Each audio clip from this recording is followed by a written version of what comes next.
Thomas was on his usual branch line run. He felt a little strange. Whenever he braked, it took him longer than he usually did. Ever since the time Thomas became a runaway due to his brakes, he has become very cautious about making sure his brakes work fine.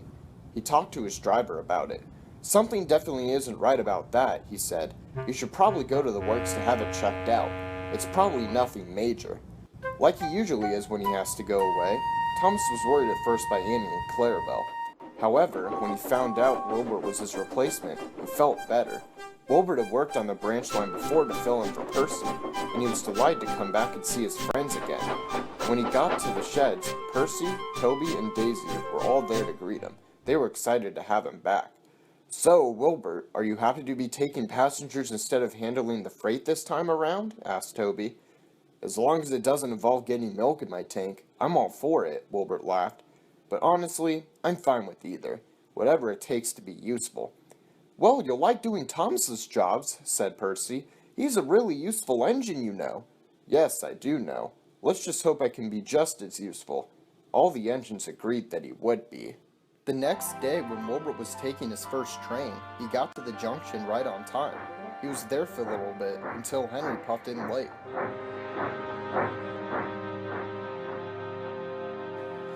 "Sorry," he said. "There was a luggage mix-up in Nafford. It took a good 30 minutes to get it sorted out."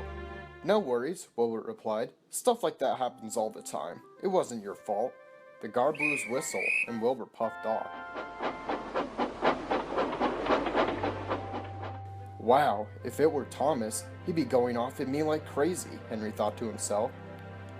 Up ahead on the line at a crossing, Caroline was broken down on the tracks. "Well, this is a perfect place for you to do something like this," said her driver. "It's not my fault. You should have known not to make me go that fast," Caroline replied. Suddenly, they saw Wilbert coming around the corner. The driver immediately began pushing Caroline, but it was no use. Wilbert saw Caroline on the tracks ahead. "Oh no!" he shouted, and he braked hard. Fortunately, he wasn't going too fast, and he was able to stop just in time. Unfortunately, he braked hard enough to give Annie and Clarabelle a good bump. "Sorry," said Wilbert to the coaches. "Are you all right?" Annie and Clarabelle knew it wasn't Wilbert's fault. "Don't worry, we're fine," replied Annie. "It's a good thing Thomas went to get his brakes repaired," Clarabelle added. "Otherwise, this could have ended horribly." Wilbert's crew got out and helped push Caroline off the tracks. "We'll have the station master telephone a mechanic at the next station," they said, and they went on their way.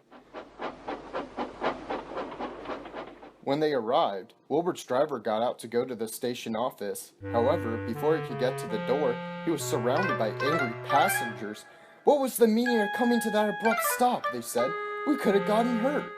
Wilbert saw this and quickly defended his driver. "If he hadn't done what he did, there would have been a serious accident, and you would for sure been hurt. What would you have done then?"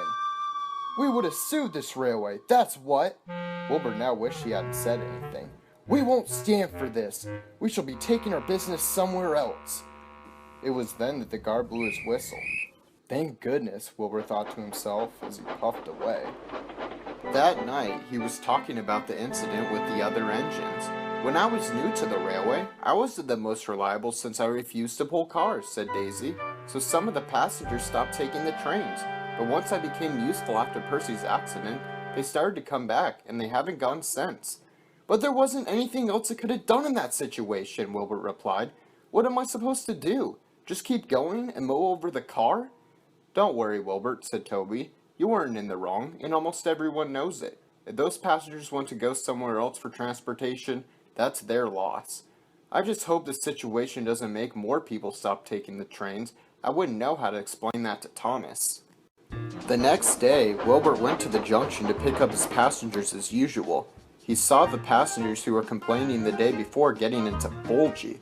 "I'm glad you come around. I'll show you what roads can do."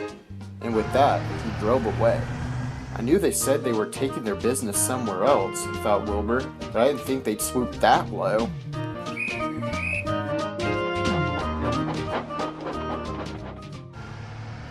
Later on, Bulgy was nearing the crossing. At the same time, Wilbert was about to cross it. Instead of slowing down, Bulgy floored it.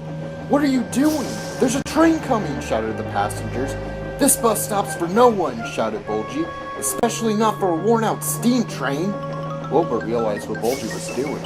"Oh my goodness!" he shouted. "He's a maniac!" He slammed on his brakes. He was able to stop right before the crossing as Bulgy sped across. "Whosever idea it was to get that bus out of the chicken field really needs to rethink their priorities," Wilbert said to himself.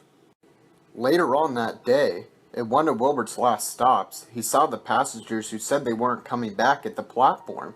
"Oh no," Wilbert thought to himself, "they come to scold me for almost hitting them." However, when he got to the platform, one of them spoke in a normal toned voice. "We're sorry for acting the way we did yesterday," they said. "We understand what you did was for our own good, and we also want to thank you for your fast thinking today. We wouldn't be here otherwise. We'll tell everyone about this train, and we'll recommend it to them." Wilbur was happy the passengers understood the importance of safety. When Thomas came back from the works, he was surprised to see all the new passengers.